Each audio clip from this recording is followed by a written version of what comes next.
Hey guys, welcome to the live stream. I sincerely apologize to everyone that was on the other stream.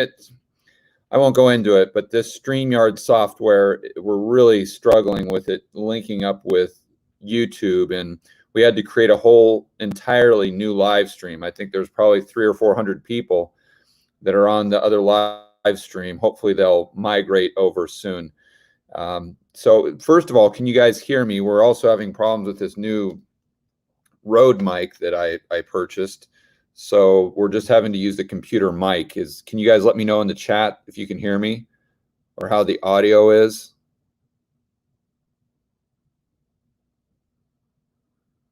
Yeah, I appreciate the end of it. Thanks, guys. Can you just give me one moment, please?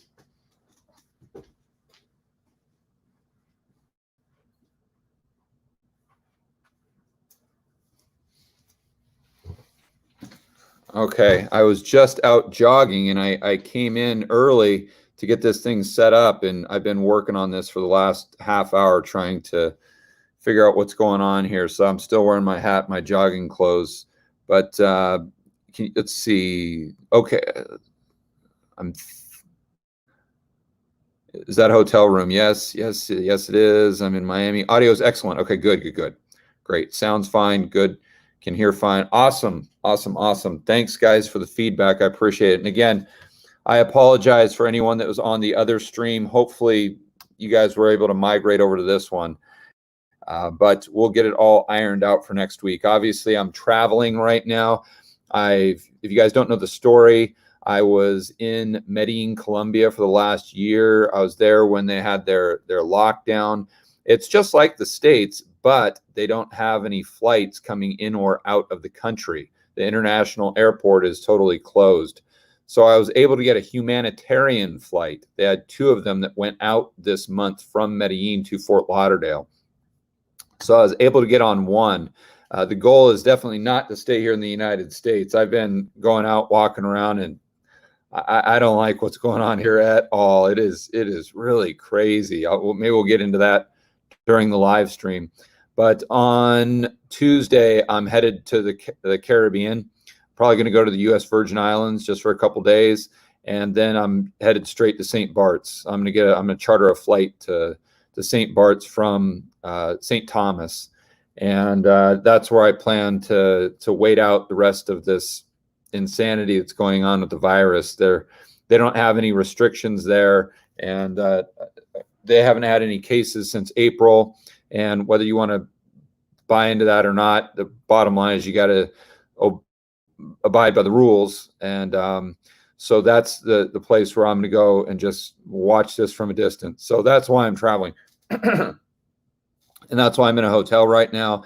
And the great news is I was able to come back to the United States. So we were able to stock up on electronic equipment. I got a brand new laptop, a MacBook Pro I'm talking to you guys on. Like I showed you this Rode mic. We got that. All this stuff is really hard to get in Colombia. So as soon as I landed the other day, I just went nuts with all the electronic stuff. But obviously, we're just having a hard time getting it to work now. So anyway, let's go on to why you guys are here. And that's me answering some questions. Let me go all the way to the top. And am I still alive? I am. Frustrated, but alive.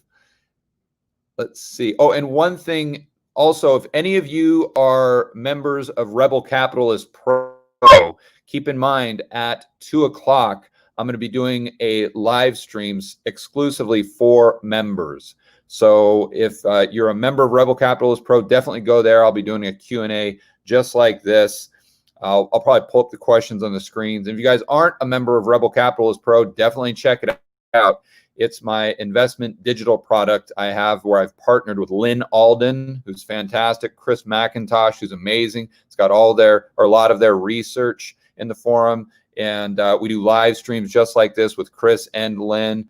Definitely check it out. It's georgegammon.com/pro is how you can get there. All right, into the questions. Why do so many investors like Kiyosaki praise gold? As a young American, I see little value in gold. That's because you're young, my friend.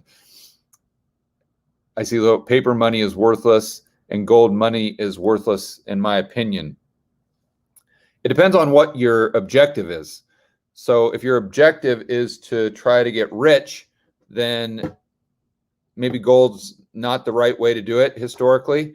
But if you're an older guy like I am, 47, and you've been able to make a little bit of money, and you don't want to lose that purchasing power, then you're going to see gold in a whole different way, my friend.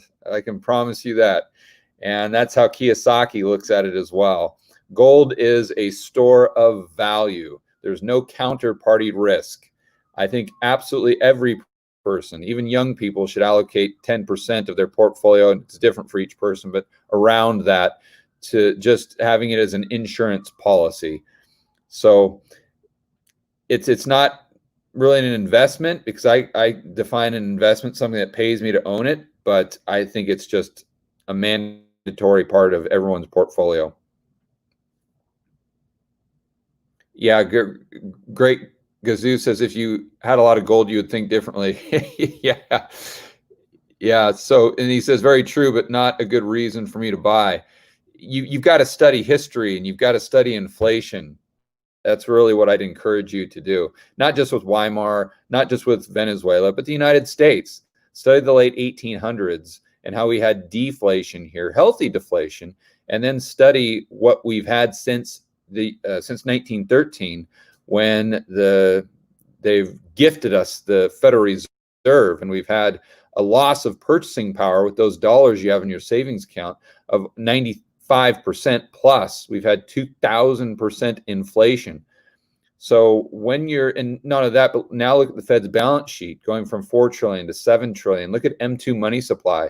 Look at the deficits. Look at everything that's going on with the future money printing in the United States. I don't think you need a better reason to own gold right there.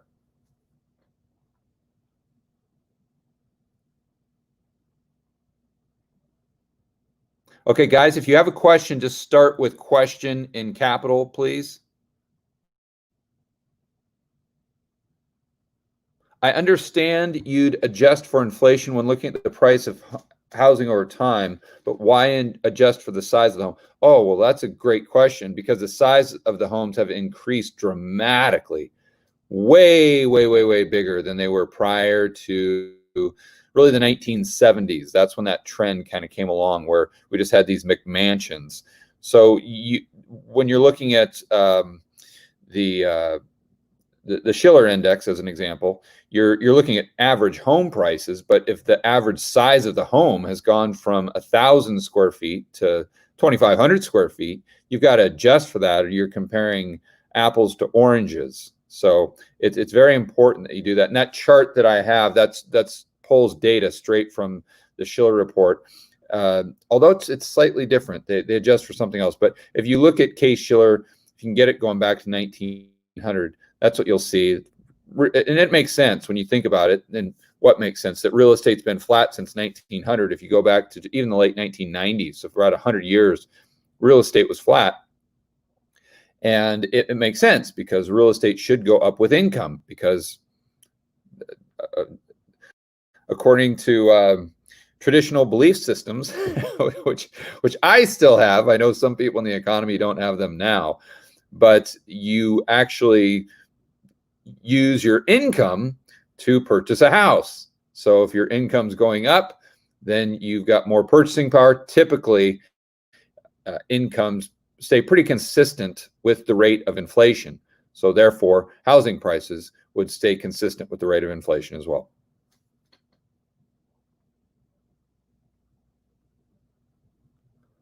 Hi, George. If the U.S. were to go back to a gold standard, what do you think the price of an ounce would be? Well, you've got to go back and look at a video I did, and I think it's on my homepage of the YouTube channel, where I outlined Jim Rickard's argument for that. Just work through the math.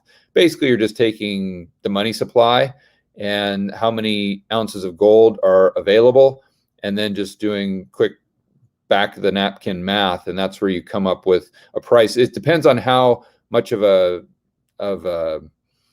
of a gold reserve you want. If you want like a 40% gold reserve, then the price doesn't have to be as high as if you had a 100% gold reserve. If my memory serves me right, it ranges anywhere between 10 and 50,000 an ounce, depending on how much of a gold reserve you want to back each, or percentage of gold to back the dollars. So let me make sure I'm answering this question thoroughly.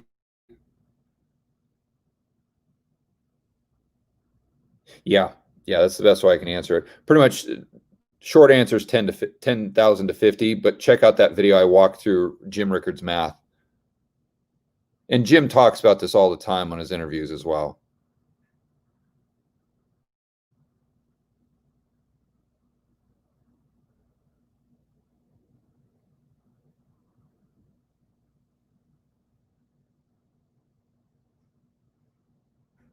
Okay.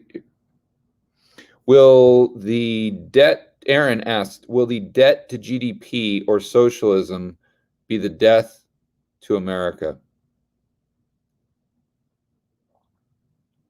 Well, it depends how you define the death of America, Aaron. I don't know if I'd say socialism. I would say the wave towards Marxism. And if you watched my video that I did that outlined Jeff Snyder's argument on his show with my buddy Emil Kalinowski, they talk about how the Marxists view capitalism. And actually, Marx himself he wasn't a hater of capitalism. He definitely felt as though it had its purpose, but he felt it was very, very good to take the society from feudalism to the next step. And in fact, he admitted that it was better than communism to do that. But once capitalism got to a certain point, it gets to this stage they call late stage capitalism. And I don't think Marx referred to it as that, but the new Marxists use that term a lot. And that's basically saying that capitalism has gone to its limit, and the only way for society to advance is to abandon capitalists for the communists to steal the means of production from the capitalists to advance society forward. And if they don't do that, the capitalists themselves will destroy the entire society that they were so good at creating because of their efficiencies. And this is the Marxists talking, not George Gammon, obviously. So I think that's where we are in the United States.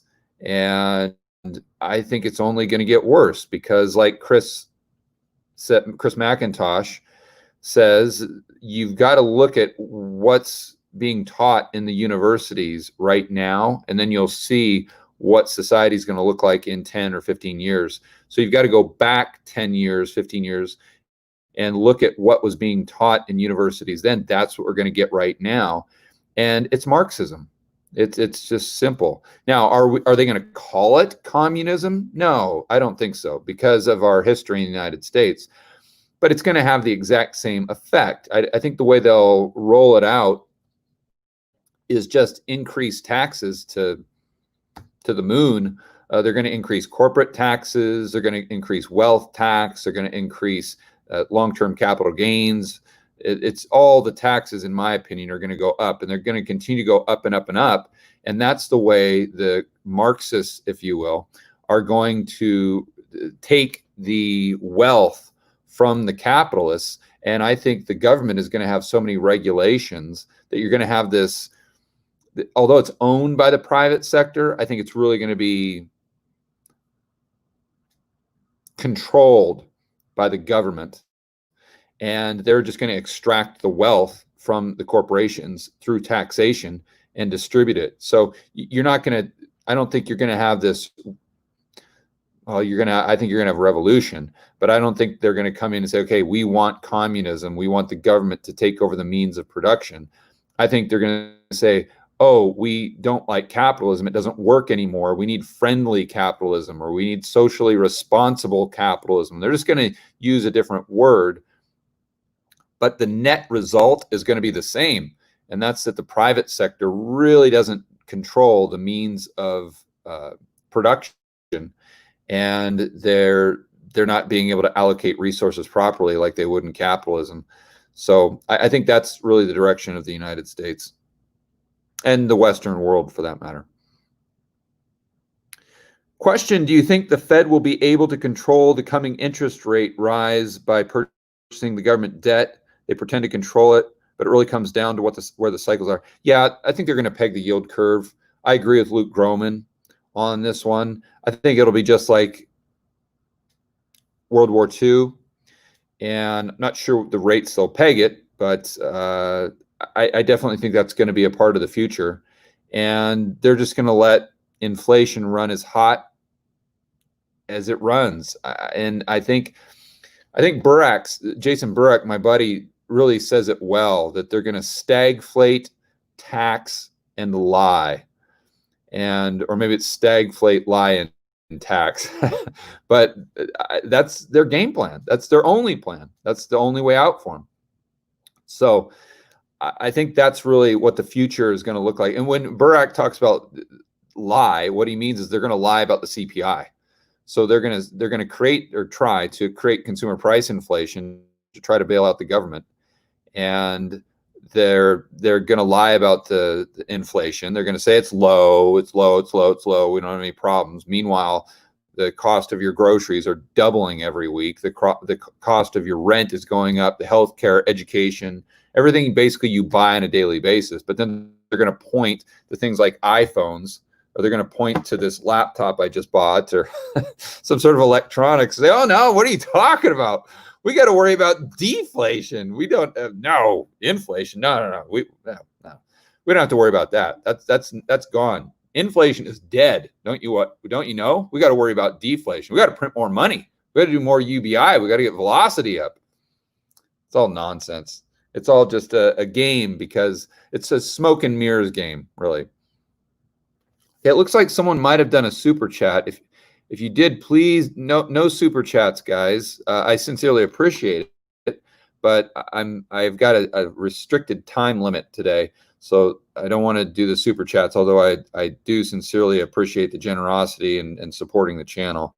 If you want to support the channel, guys, seriously, just check out Rebel Capitalist Pro, because it's either 57 or 97 a month, and a lot of the people do $20 super chats. You're going to get way more value by just signing up for Rebel Capitalist Pro.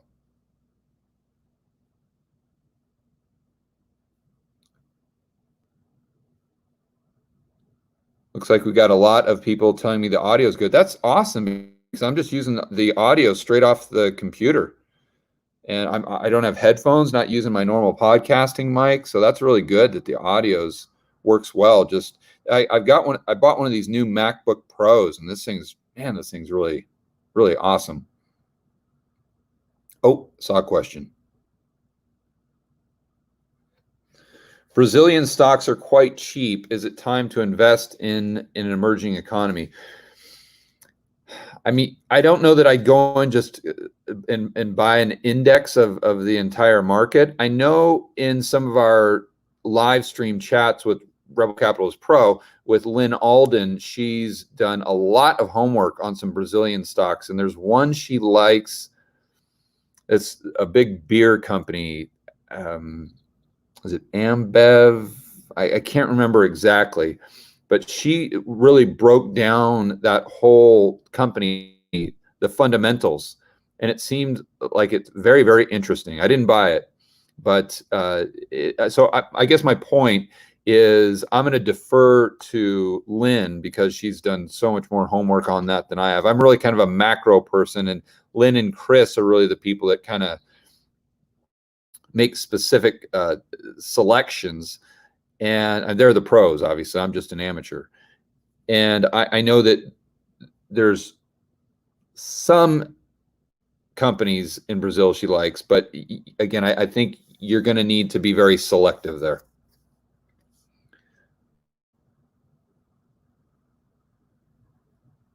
Let's see, we've got, oh, Bob, I saw your question, buddy. Where did it go? There it is. There it is. Bought 30 rentals in 2011, cash, high tech, Sunbelt. Good for you. Whoa, 14 cap. Ho, awesome, Bob. Good for you, buddy. You're going in there and buying them cheap. That's what I like, man. Buy them cheap. Good for you. After appreciation, now 6 cap. Cost of living and repairs rising and low interest rate. Time to sell 20. You bought 30. Bob, I think you're onto something, right? As you know, we got to buy things when they're cheap, which you did. Congratulations, my friend. But we also have to sell when they're expensive. And I started selling my rental property. Ambev, there you go. Thanks, Brendan. I started selling my rental properties. Now, I still have some of them, but I started to sell a few back in 2018 because I wasn't trying to time the market. The real estate market could double for all I know, but that's not my starting point. My starting point is just asking myself, is it expensive right now? And I thought that it was back in 2018, so I started to gradually sell. And you might want to do the same thing. Just start gradually selling them. Maybe now is the time to put 20 of them up on the market. Be patient. Let the market come to you. I wouldn't take any lowball offers, anything like that, especially if you're just getting all that cash flow. I might hold on to a few of them, though, because it's going to be tough, Bob, to actually parlay that liquidity into another asset class that's as good, even maybe at a 6% cap. But I just get some dry powder and hit the bid just so you've kind of locked in those gains. So good job. And yeah, I don't know if I'd sell 20, but I'd definitely start unloading some of them.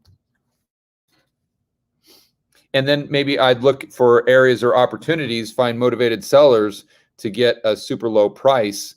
If we have another wave, or it looks like we are, of this virus, then you've got some liquidity to go in and buy houses from, just parlay the money from your current properties, maybe into some that you can get maybe at a 2011 price if we have things come down, or maybe you find a motivated seller.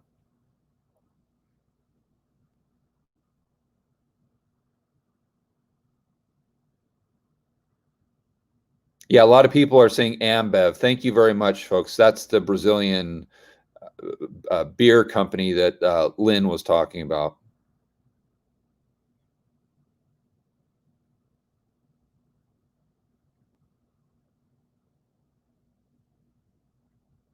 Okay, Lewis, given all the Fed printing, just as what happened in Japan, I'm guessing Japan, in Japanese yen, would we be able to balance the eventual inflation with a UBI to maintain domestic consumption while sacrificing QE?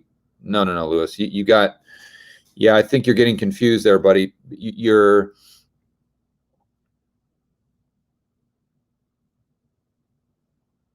balance.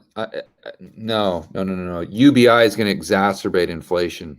I think what you're trying to think through is maybe we do more UBI and less quantitative easing, and therefore we wouldn't see as much inflation because we're reducing the money printing by the Fed or the bank reserves, but we're just increasing the money printing somewhere else. And no, that would not curb inflation. Unfortunately, it would get it in the economy most likely with velocity. The velocity picks up, and you see just a massive amount of inflation. Unfortunately, what it boils down to, Lewis, is there's no free lunch. And it's if there's additional purchasing power going to one average Joe, there's going to be a reduction in purchasing power to another average Joe or Jane, just depending on what your balance sheet looks like. So if you're an average Joe or Jane that's been saving money, or you're a pensioner, then you're going to lose purchasing power. And then that purchasing power is going to be transferred over to someone who is maybe doesn't have any savings. It's collecting UBI. It's just a transfer. There's no free lunch. You can just kick the can down the road. I mean, there is a situation where if everyone took the UBI and just went into the stock market, then okay, yeah, it's kind of like a similar thing to QE.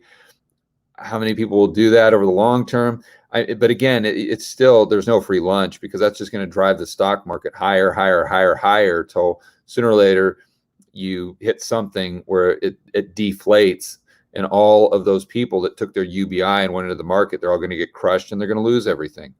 So it's just, there's no way to print consumption. That's what it boils down to. If the consumption that's being generated in a country, XYZ, doesn't matter if it's the States, anywhere, if that's a result of them just creating additional currency units, at some point in time, that's going to come back to bite you. Whether it's through a misallocation of resources, malinvestment, whether it's creating a moral hazard, it's just you have to produce to consume, bottom line. Hi, George. What are your thoughts on bank stocks at this time? Many trade at a significant discount, healthy balance sheets, payout ratios. I think there's a good argument on both sides. There's a great argument that you don't want to touch them with a 10-foot pole because of all the toxic, let's call them quote unquote assets on their balance sheet, and how many of those commercial books they have are going to go bust.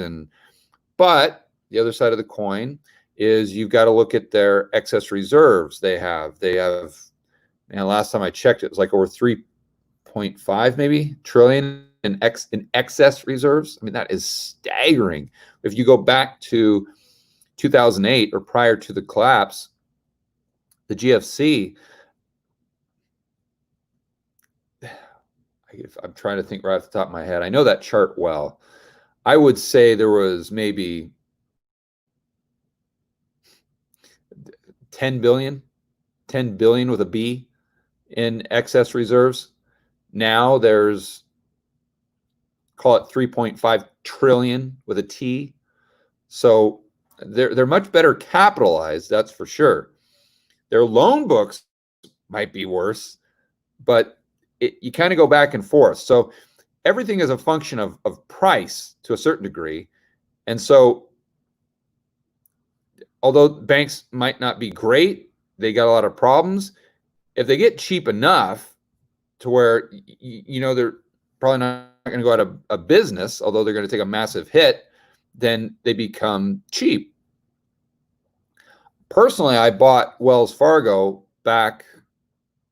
I didn't buy them when it dipped down in March. When it dipped down, I could get like a 9% dividend. I bought it then. I think that was maybe beginning of April, something like that. Now, do I like Wells Fargo? No, I think it's terrible. It's garbage. They've got a huge commercial loan book. It's probably going to go bust. Not Wells Fargo, but they're going to have to set up probably a special purpose vehicle to get rid of all the defaults, and it's a nightmare. It's a mess. But I mean, am I going to buy it and hold on to it for 10 years? Yeah, I mean, and again, it's not like I'm using 50% of my portfolio, but you go in with 1%, and it to me, it made sense. So, but I could argue for it going down just as easy as I could argue for it to go up. But I think that's the point, isn't it, guys? If you look at a lot of the investments I've made since March, almost every single one, I thought the stock or the commodity would continue to go down, but I bought it anyway, just because it was cheap. And you say, well, George, if you think it's going down, why don't you just wait till it goes down further? Because I'm not that smart, and nor are you.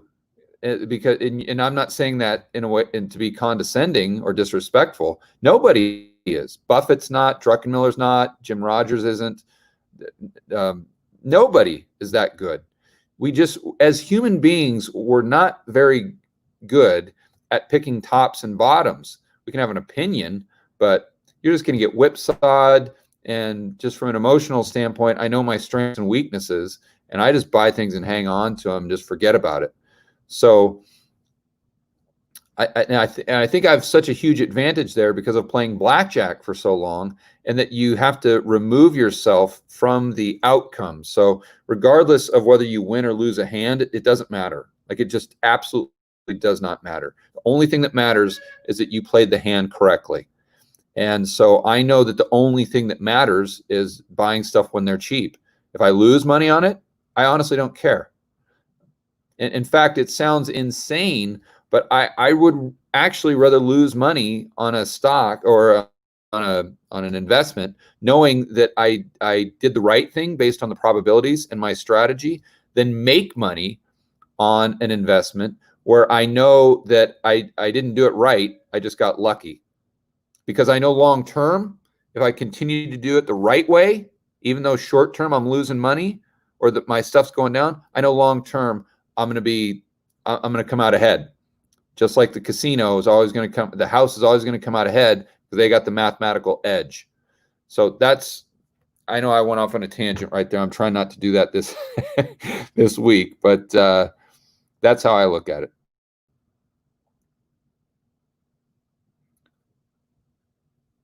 Okay, I think I got that one. Samir asks, what are your personal thoughts on the Cervesa sickness? Is it just a massive overhyped hoax? I don't think so. I don't think so. The reason I don't think so is because so many countries are on the same page. And you guys know as well as I do, government is wildly inefficient. Their politicians are incredibly incompetent.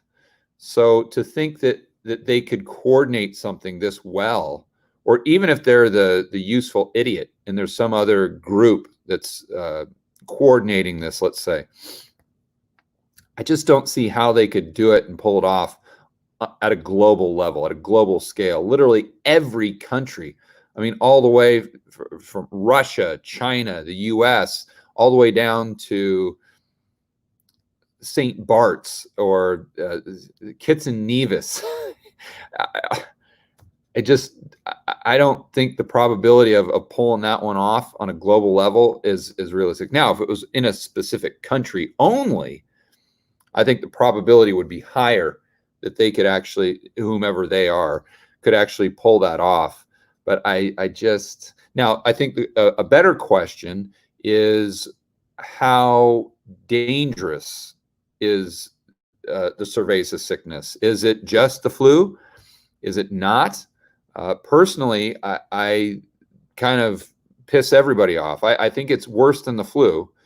I think there's a lot we don't know about it, but I do not think governments should come in and shut everything down. I think they should give people the data they have, and I think they should allow people to make their own decisions. And then I think they should allow businesses to do business the way they want to. And I'm here in the Miami area, Miami, Fort Lauderdale right now, and there's all these mandatory, you have to do this, you have to do that. And the government is coming in and like spying on restaurants to make sure they're abiding by the rules. And if they don't, they're going to get these massive fines. I don't agree with that. I just agree with the free market allowing, there's liability from the standpoint of a business owner. So if you own a bar, if you own a restaurant, you've got to make a decision as to whether or not you want to take a risk to allow people to come in without wearing a face mask, or you want to be safe and say, listen, I don't want to deal with it. And if you make the wrong decision and you get sued and you're out of business, well, that's on you. You made the wrong decision. I don't think the government should be trying to manhandle this situation, because again, it goes back to my earlier comment where in my opinion, government is wildly inefficient. Most of the people in government are incompetent, and they're not doing what they think is best for you. They're doing what they think is best for themselves and to get reelected. And that's why I have a lot of of experience with politicians, unfortunately, and I don't tell those stories most often. I think I was on a podcast the other day. I can't remember which one where I talked about it. But back in 2009, I lost everything, almost every dime I had. I was a self-made millionaire by the age of 34. That was, what year was that? That was like 2000. I don't know, 5, 6, right around there, maybe 2007, maybe, I don't know. But 2009, I lost almost everything I had in the business account. I lost about $2 million in probably 2 months, something like that. And it was not fun. Let me tell you, that was a very difficult period in my life. It really it gets you asking a lot of serious questions, and it really tests your character for sure. You can either give up and just get pissed off that the world's unfair and politicians suck, and you're right, they're wrong, and you just got screwed, or you can just put your big boy pants on and go out there and just start, I'm not going to use profanity, but start kicking ass. And I, after a bunch of soul searching, I decided to do the latter, and I made everything back that I lost in the next couple years and more. And that's why I was able to retire in 2012. But you just got a choice of, you can either feel sorry for yourself or just get pissed and go out and just kick 10 times more ass than you were kicking before, and work harder, more focused, be smarter. And anyway, I was fortunate that I decided to take that path. The wasn't easy, but anyway, the bottom line is I've had a lot of interactions with these crooked politicians, and we need to get everything as much as possible out of their control and in the control of the private sector, individuals like you and I, and individual business owners. And we're going to be able to figure out what's better for us a lot better than this top-down approach that I'm seeing here in the United States, even more so than Colombia. It's bizarre, the difference. Although Colombia did have these lockdowns, it wasn't like this. It was more of a, people chose to stay home. Here, everyone's trying to live the same type of lifestyle, but they're just trying to cram into this virus box. I really don't like what's going on here. But anyway, let me focus on your questions, guys. You're not here to hear me rant.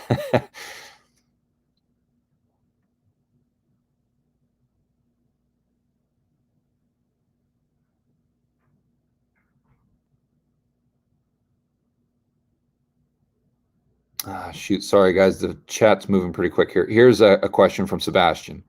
Can you talk about leveraging the Dragon portfolio, since without leverage, it will only deliver a 1.5% inflation adjusted return? Without leverage?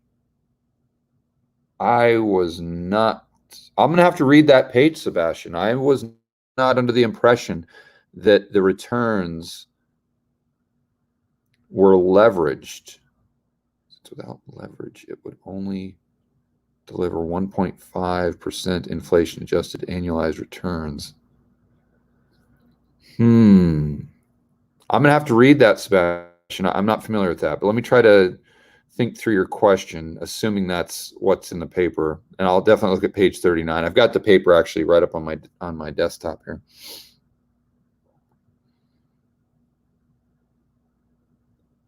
I don't know. I don't know if I'd use leverage, Sebastian, right now.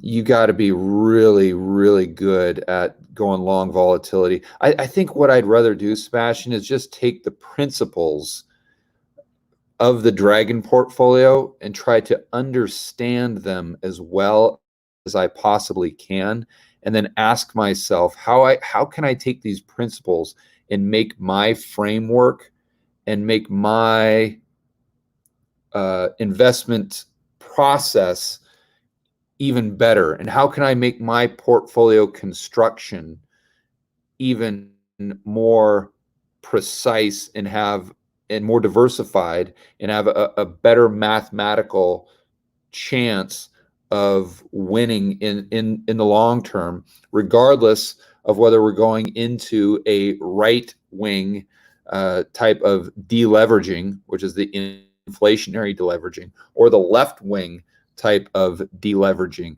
And that was the deflationary 1930s compared to the 1970s. I think we're definitely going into a deleveraging. It's just a matter of what type you're going to get.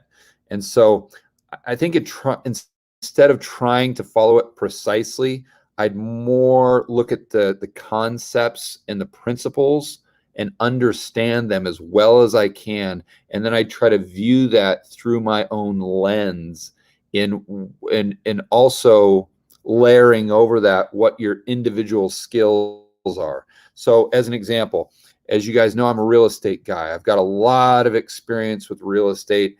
I think I'm right up there with pretty much anyone as far as residential. So that said, I'm gonna read the the allegory of the hawk and serpent, and I'm gonna understand what he's talking about and why it makes sense. But then maybe I'm gonna try to figure out how I could express certain components of the dragon portfolio through real estate, maybe not all of it, but maybe some of it through real estate, because that's something I know well. I'm an expert in it.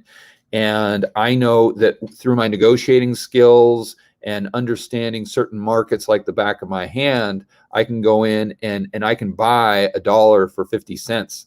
I can make a lot of money on the buy side. And I've got a team in place in South America, as most of you know, that can really do a remodel. We can force appreciation, and you've got a lot of buffer there. So anyway, everyone's got their specialty. Everyone's got their skill set. So I think the main thing I'm trying to say is read that paper, but try to maybe not execute it exactly, but understand the concepts and use those concepts to make your framework even better.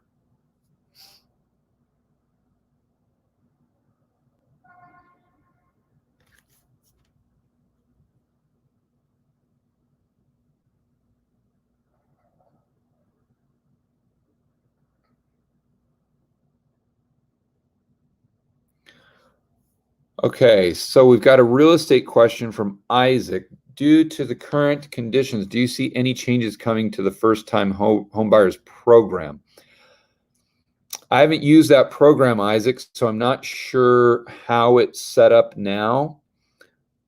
What I do know is, contrary to popular belief, the average down payment today is very similar to what it was prior to the GFC. Most people have this assumption that lending standards are dramatically better now, or dramatically more stringent and conservative now than they were back in, call it 2005, 2006. It's not true. It's not true. Maybe it is on the extreme margins. Maybe you don't have liar loans, but if you look at the average down payment back prior to the GFC, those last years, it's about 5%. And from the charts that I've seen, that I've used in videos, now it's maybe 6-7%. So I would assume that the first-time homebuyer program is similar to what it was back then, but I don't know that for sure. So that said, I don't really have any insight on changes that could be coming.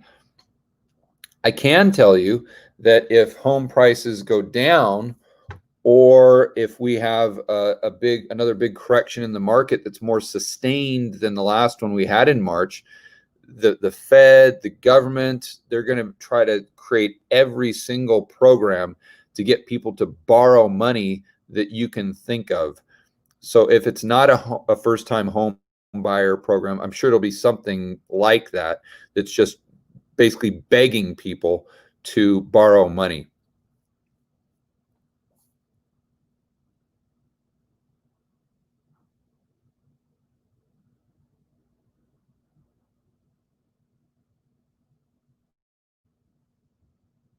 As far, let's say mice elf, it's asking you about Bill Gates vaccinations will reduce world population.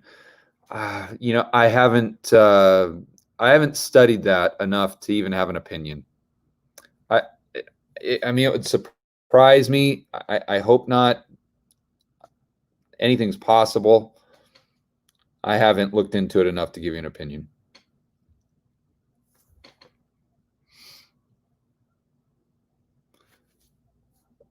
Hi, George, is the biggest question that I've been trying to get my head around. Hi, George. Oh, this is the biggest question I've been trying to get my head around. How does the global shutdown of business help the survival of our current monetary system, reduce inflation? Ooh, yeah, you're looking at it just from a demand side, Samir, and you're saying, okay, well, if this much demand goes down, then there's going to be all these deflationary pressures, which will reduce inflation or have the tendency to be a headwind for inflation. But what you're not thinking about, or what I encourage you thinking about more, would be the reduction of supply. It's not just the demand, it's a supply demand equation. And if you have the destruction of supply going down at a faster rate than the decrease in demand, you still have consumer price inflation, or any price inflation for that matter. And I don't think the demand side of the equation is going to go down other than for items that most people buy with debt. So let me explain. I think that the cost of food will continue to go up.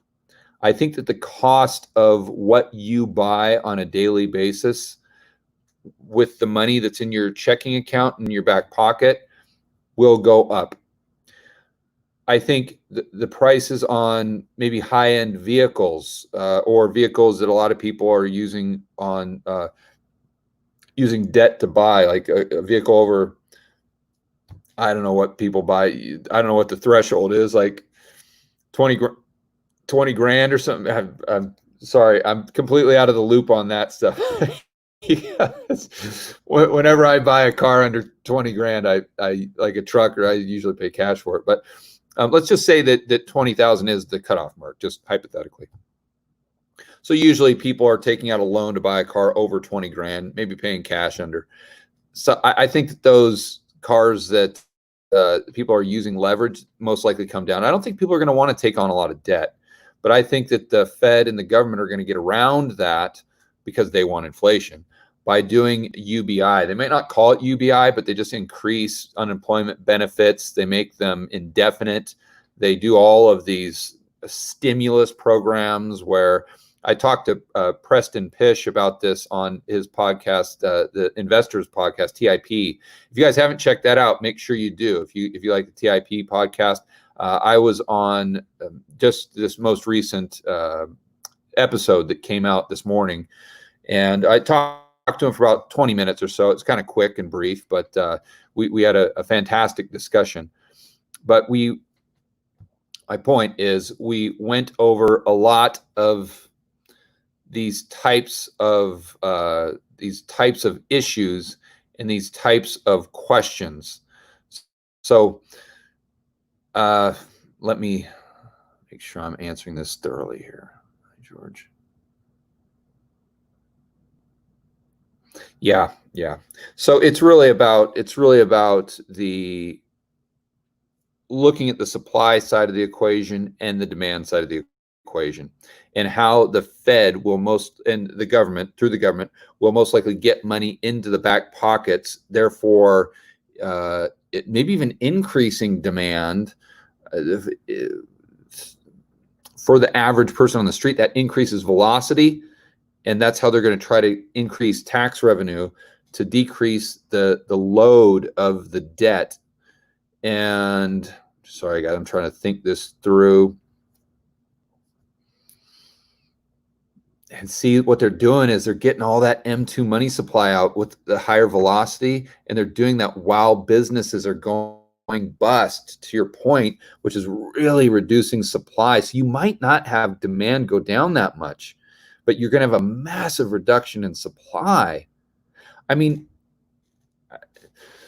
yeah. Yeah, to take, I don't want to go off too much on a tangent here, but the humanitarian flight that I had from Colombia, it was on Spirit Airlines. They didn't sell any of the middle seats. So how on earth is the airline making money there? They're not. They're not. There's no way. The margins with each one of these flights, people think, oh my gosh, everyone's paying $300 to be on this flight. They must be making a killing. No, no, no, no, no.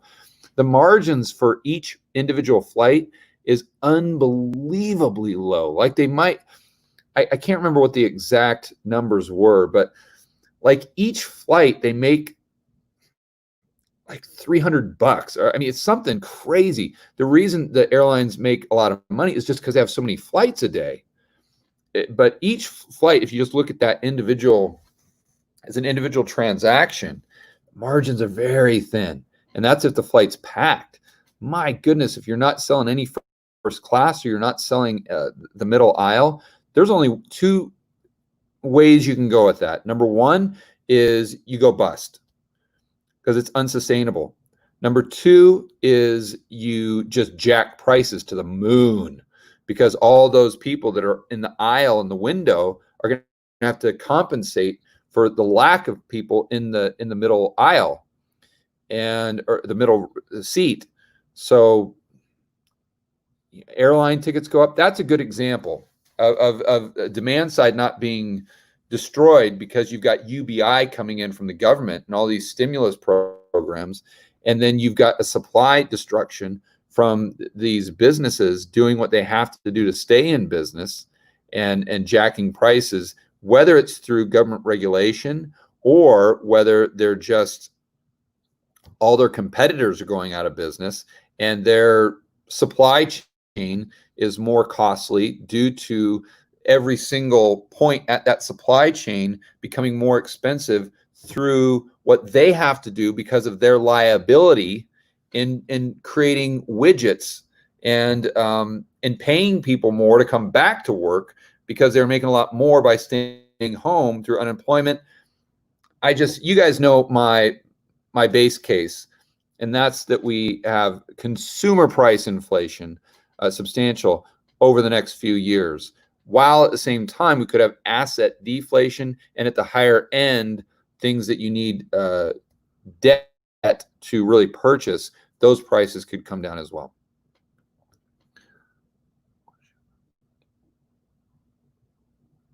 Question from Canadian. Ryan asks your thoughts on real estate investment trust, specifically residential rental, mixed use in urban centers. I don't like anything in urban centers right now, Ryan. Yeah,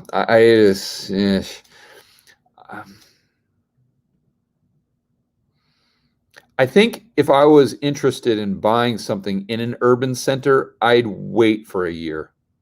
Just see how this plays out. See what social trends will manifest because of this craziness that we're all dealing with on a daily.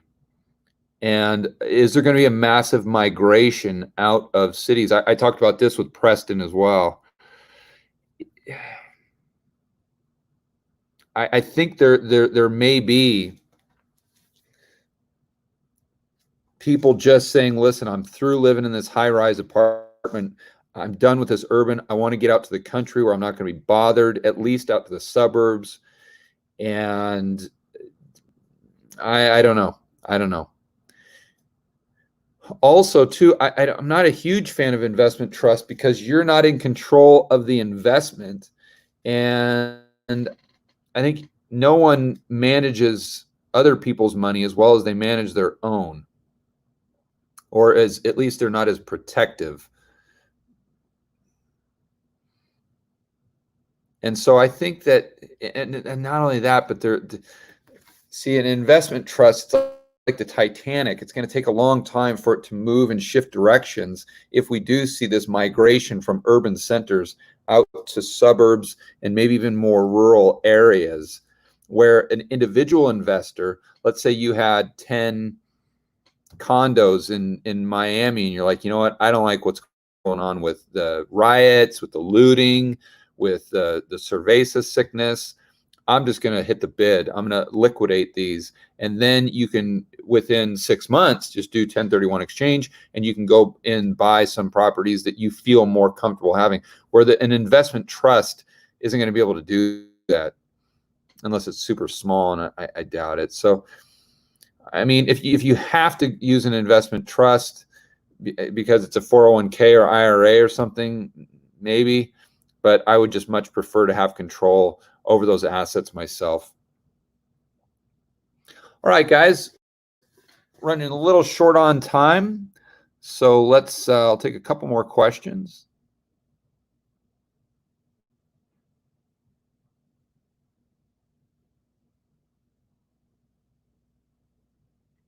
Yeah,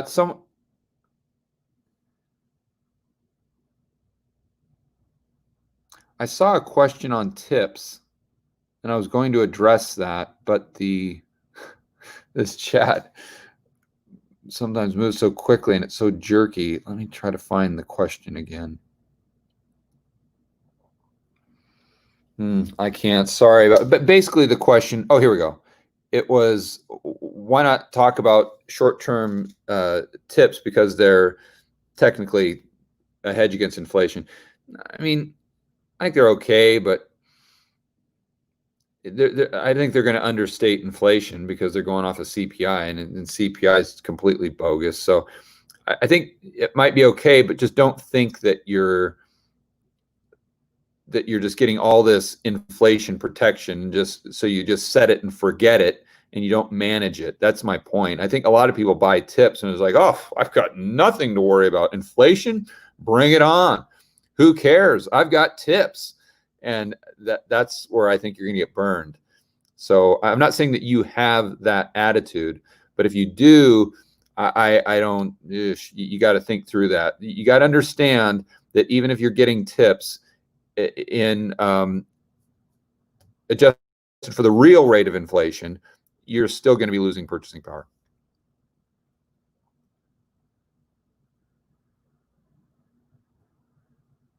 Yeah, ultimate bargains, exactly. It says tips can't protect against inflation because the government controls the, or that just hopped on me now too. But yeah, that was a good point. Very good point.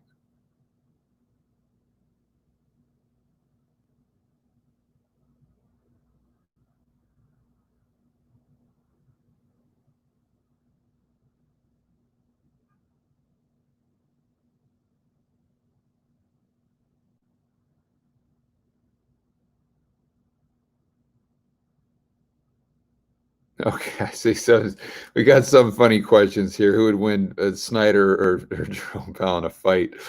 That's funny. I would put my money on Snyder because he's just got like he just has like like an inner rage against the Fed. Oh, right.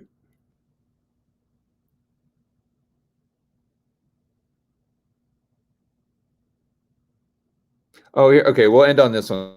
Steven asks, well, Brett asked, why did I leave Columbia? Because I want to get to St. Bart's, Brett. I did a lot of research, and St. Bart's is the only place I can find that's completely open. You do have to have a negative COVID test to get in, but they haven't had a case since April. You don't have to go around with the face masks. Everything's, you can do jet skiing, fishing, the gym. Oh my gosh, man. I cannot tell you guys how badly I want to get back to the gym. I'm one of those people that I have to do some sort of physical activity daily, as you can tell from me just jogging. And if I don't, I just really, I'm not functioning on all 8 cylinders. So I cannot wait to get back to a gym. And as you know, the gyms are closed in Colombia. At least they were in Medellin.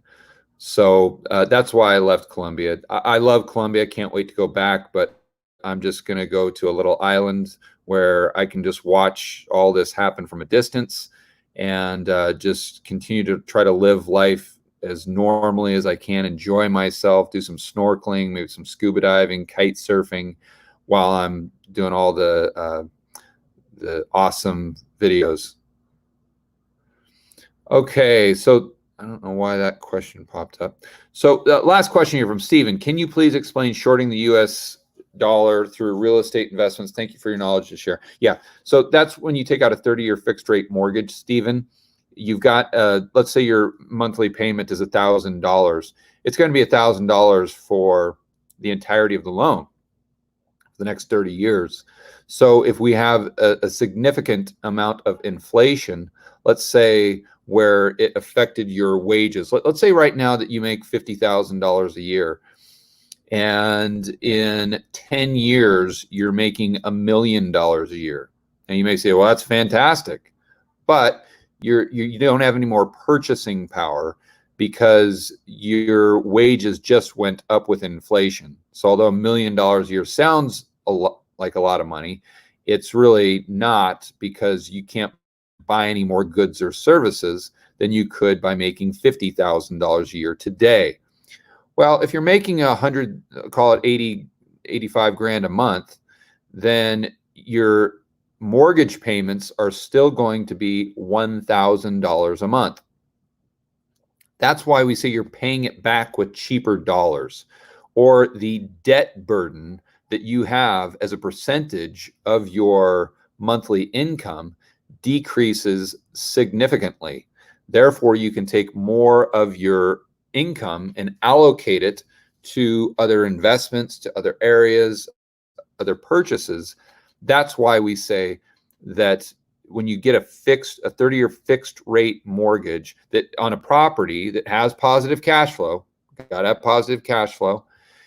And that's why we say that you're in essence getting paid to short the dollar, because you're getting that cash flow and you're shorting the dollar from a standpoint of your debt is denominated in dollars and it's nominal. Therefore, like I said, if we get substantial inflation, you're paying it back with cheaper dollars. That's why we say that. I mean, you can take it to an extreme and say, what if we had hyperinflation and you took out a mortgage for $500,000, and in 10 years, $500,000 is the cost of a loaf of bread? Well, you can pay back your entire mortgage with what you would have spent on that loaf of bread. But your house still has the same purchasing power, hopefully, that it did when you bought it at $500,000, right? So that purchasing power went from, it's a transfer of wealth from the lender to the borrower. And I think we'll go ahead and end it right there, guys. Hopefully that last one made sense. I tried to not go off on too many tangents today. I know I went off on a couple of them. But I really appreciate everyone being here and coming over from the other live streams. Sorry about the technical difficulties. Sebastian and I are going to work on this, using this new Rode mic here. This thing's really heavy duty. I'm excited to get this thing working. I think it's going to improve the whole audio and the experience. And again, just a reminder for those of you who are members of Rebel Capitalist Pro, in about 45 minutes, I'm going to be doing another live stream there for our members. So definitely check that out. And I want to thank everyone for being here to the end of the live stream. I want to do some shout outs. So Brett, Steven, thanks a lot, guys, for staying on to the end. Made by Liam B, thank you very much. Serge, thank you very much. RGB, Cam, Steve, Every Cloud, Kevin, Jeep, Arnd, Emily, Tobias, Sam, Greg, Blake, Aaron, Mr. Jeremy. All right, guys, thank you very much for being here. And I will see you next week and on the next. Oh, one thing, guys, just quick FYI, sorry. Since I'm traveling, I don't know if I'm going to be able to do whiteboard videos, and I don't know if the interviews are going to be sporadic. I'm going to try to do the same uploads this week as I've been doing in the past, but it might not pan out because of my travel schedule and trying to get to St. Bart's. So if you don't see a video on Tuesday or Thursday, or if you see fewer videos, it's not long term. It's just for this week. So keep that in mind. All right, guys. See you on the next video.